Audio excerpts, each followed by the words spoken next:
सृजन पाल सिंह जी, आपके पास आते हुए, ये मिशन हिंदुस्तान के लिए कितना महत्वपूर्ण है और अभी जो प्रक्रिया चल रही है उसके बारे में क्या जानकारी देंगे आप हमें?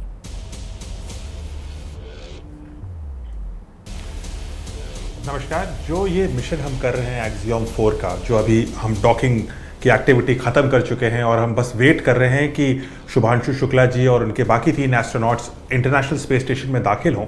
ये एक बहुत ही इंपॉर्टेंट मिशन है क्योंकि ये एक भारत के स्पेस हिस्ट्री के एक शानदार सुनहरे चैप्टर का पहला पेज चालू हुआ है।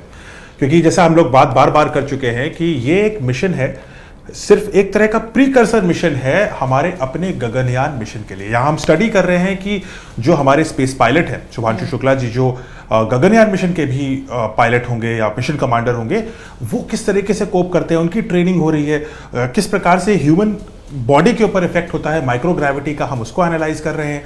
बहुत सारे एक्सपेरिमेंट्स हैं, 7 डिफरेंट टाइप्स ऑफ एक्सपेरिमेंट्स हैं अलग अलग भारतीय यूनिवर्सिटीज के, जो हम वहां कंडक्ट कर रहे हैं। यानी कि ना सिर्फ हम अंतरिक्ष में कैसे जाएं ये सीख रहे हैं, हम ये भी एनालाइज कर रहे हैं कि अंतरिक्ष पे अनुसंधान कैसे करें भारत में रह करके, हम वो भी कर रहे हैं। तो ये एक बहुत इंपॉर्टेंट है। 2027 के आसपास हम गगनयान मिशन करेंगे, 2035 में उससे भी बड़ा एम्बिशियस मिशन यानी भारत अंतरिक्ष स्टेशन, हम अपना इंटरनेशनल स्पेस स्टेशन जैसा भारत अंतरिक्ष स्टेशन बनाएंगे, हम उसको भी सीख रहे हैं। और 2040 में हमें सबको पता है कि हम भारतीयों को चंद्रमा पे भेजेंगे, तो उसकी भी ट्रेनिंग हो रही है।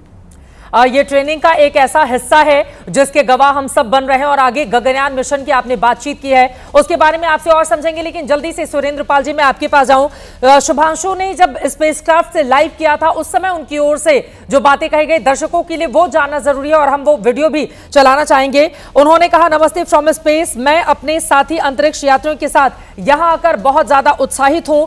सच कहूं तो जब मैं कल लॉन्च पैड पर कैप्सूल में बैठा था 30 दिन के क्वारंटाइन के बाद, मैं बस यही चाहता था कि अब ये जल्दी से चल पड़े।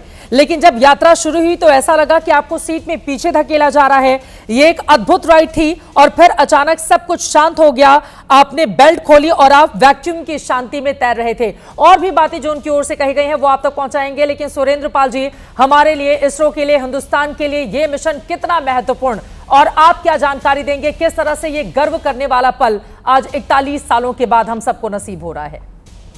देखिए, ये बहुत बहुत धन्यवाद। मैं इसको 2 तरह से देखता हूँ। एक तो है कि जब ग्रुप कैप्टन शुक्ला वहाँ गए हैं तो देश के लिए गर्व की बात है और ये सारे जो आने वाली जनरेशन है, यंग युवा पीढ़ी है और जो स्कूल में है, उन सबको इसने एनकरेज किया है और साथ में सबको प्रेरणादायक दी है और सबके सब अंतरिक्ष में जाना चाहेंगे। तक तो नहीं जा सकते लेकिन कम से कम प्रेरणा हुई है, उस तरह से बात करेंगे। मैं इस साल हम इसका आर्यभट्ट लॉन्च का, जो हमारा प्रथम सैटेलाइट था, उसके लॉन्च का 50वां साल मना रहे हैं। मैं आर्यभट्ट टीम का मेंबर रहा हूँ। उस जमाने में कॉलेज के बाद में भी हमें सैटेलाइट के बारे में कुछ नहीं पता था, अंतरिक्ष के बारे में कुछ नहीं पता था। आज स्कूल के बच्चों को पता है और मैंने मेरे ग्रैंडसन से बात की, उसको बता रहा था he wants to be an astronaut. तो ये इम्पैक्ट हुआ है कि यंगर जनरेशन पर, देश के हर नागरिक को इस पर गर्व है। और ये तो हुआ जो आप कहेंगे कि साइकोलॉजिकल या देश के लिए या नेशनलिज्म के लिए। अब टेक्नोलॉजिकली देखिए, ये जितना भी एक्सपीरियंस ग्रुप कैप्टन शुक्ला ने और ग्रुप कैप्टन नायर ने किया है, उसके अलावा 2 एस्ट्रोनॉट्स और हैं जिनकी ट्रेनिंग रशिया में हुई है, फ्रांस में हुई है, हुई है। तो उन सब का जो एक्सपीरियंस है वो हमारे गगनयान में काम आएगा। इसके अलावा बैक एंड पर एक टीम है जो फ्लोरिडा में काम कर रही है, ह्यूस्टन में काम कर रही है, जिसमें डॉक्टर वगैरह सब शामिल है। तो उनका एक्सपीरियंस भी हमें मिशन को कैसे कंट्रोल करना है, कैसे हैंडल करना है, कहाँ पर करना है गगनयान के लिए, ये बहुत यूजफुल होगा। और जब उसके बाद में हम भारत स्पेस स्टेशन के लिए जाएंगे तो उसमें तो इन चीज़ों का बहुत ज़्यादा होगा और तब तक हम काफ़ी उन्नति कर चुके होंगे। तो टेक्नोलॉजिकली ये बहुत इम्पोर्टेंट है और इसके अंदर जो प्रोसीजर्स हैं, जो हर चीज़ के procedure, quality control, quality assurance और कैसे मैनेज किया जाए, वेदर को कैसे मैनेज किया जाए, कब लॉन्च किया जाए, क्या किया जाए, ये सब जो प्रैक्टिकल अनुभव हैं उनका बहुत बड़ा सहयोग रहेगा हमारे भविष्य के लिए। बिल्कुल सुरेंद्र पाल जी, आप जैसे लोगों ने जो लगातार कोशिशें की, बिना रुके बिना थके। शायद इस इतनी बड़ी यात्रा में वो कहते हैं ना, गिलहरी की भूमिका थी समंदर में, किस तरह से श्री राम जी को पहुंचाया जाए श्रीलंका तक, तो इसी तरह से आप लोगों की भी जो भूमिका रही है हमें हिंदुस्तान को यहां तक ले आने में, वो अपने आप में बेहद अभूतपूर्व है। इसके पहले कि मैं आगे बढ़ूं, जल्दी से क्या वो वीडियो हम दिखा सकते हैं जो हंस को लेकर अपनी बातें कहते हुए नजर आए आज शुभांशु शुक्ला? वो तस्वीरें सबसे ज्यादा सोशल मीडिया पर मौजूदा वक्त में वायरल भी हो रही हैं और लगातार हम तस्वीरें देख पा रहे हैं। अगर इसके बारे में धीरे धीरे करके, एक एक करके जो हम इस समय समझ रहे हैं, देख रहे हैं, क्या इन तस्वीरों के बारे में हमारे दर्शकों को आप बता पाएंगे? मैं जल्दी से सृजनपाल सिंह जी, एक एक करके लाइव तस्वीरें जो सामने आ रही हैं, जितने जो 4 यात्री इस पे एस्ट्रोनॉट गए हुए हैं इस मिशन पर, उनकी ये तस्वीरें सामने आ रही हैं। इसके बारे में सृजनपाल सिंह जी, एक एक करके सभी अब बाहर निकल रहे हैं। ये कौन सा हिस्सा है, क्या प्रक्रिया है, उसके बारे में जानकारी दें प्लीज। नहीं दिख रही है, मैं तो मेरे सामने कैमरा है, लेकिन मैं आपको जनरल एक प्रोसेस बता सकता हूँ कि ये कैसे प्रोसेस अब होने वाला है। तो हमने देखा कि किस तरीके से जो ड्रैगन यान था वो इंटरनेशनल स्पेस स्टेशन में डॉक हुआ। पहले स्टेज में वो एक तरह का सॉफ्ट कनेक्शन होता है, यानी वो एक दूसरे से छू जाते हैं, और उसके बाद हार्ड कनेक्शन होता है, यानी इसमें लॉक्स लग जाते हैं। उसके बाद एक एयर लॉक की स्थिति आ जाती है। अब इन दोनों के बीच में एक कनेक्ट करने वाली एक ट्यूब है जिसको वेस्टिब्यूल बोलते हैं। इस वेस्टिब्यूल को पहले प्रेशराइज किया जाता है ताकि एस्ट्रोनॉट सेफली बाहर आ सकें।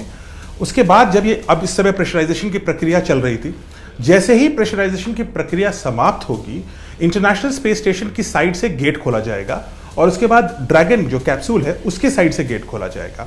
और फिर कमांडर, मिशन कमांडर जो पेगी हैं वो बाहर आएंगे, उनके पीछे स्पेस जो हमारे मिशन पायलट हैं शुभांशु शुक्ला जी, वो बाहर आएंगे, और 2 मिशन स्पेशलिस्ट हैं वो बाहर आएंगे और इंटरनेशनल स्पेस स्टेशन में उस ट्यूब से होते हुए वो दाखिल हो जाएंगे। जैसे ही ऐसा होगा, इंटरनेशनल स्पेस स्टेशन में जो मौजूद अभी 7 एस्ट्रोनॉट्स हैं एक्सपीडिशन 73 के, वो उनको ग्रीट करेंगे। आप बहुत सारे हग्स होंगे, हैंडशेक्स होंगे। आप इंटरनेशनल स्पेस स्टेशन में अकेले होते हैं, 7 लोग बस बैठे थे, 4 लोग आते हैं तो आप उनको जोर से वेलकम करते हैं। वो प्रक्रिया होगी, वो ब्यूटीफुल विजुअल होगा कि किस प्रकार से अलग अलग देशों से इंसान जब मिलते हैं अंतरिक्ष में तो वो कैसे एक हो जाते हैं सब।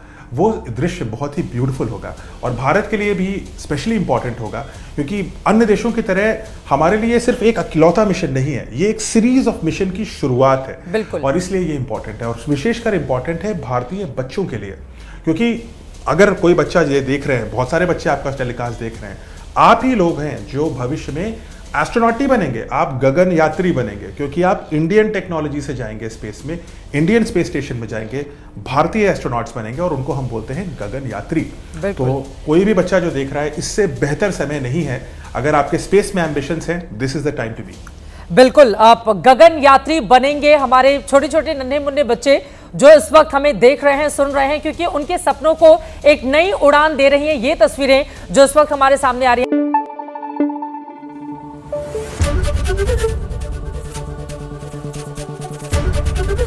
एबीपी न्यूज आपको रखे आगे।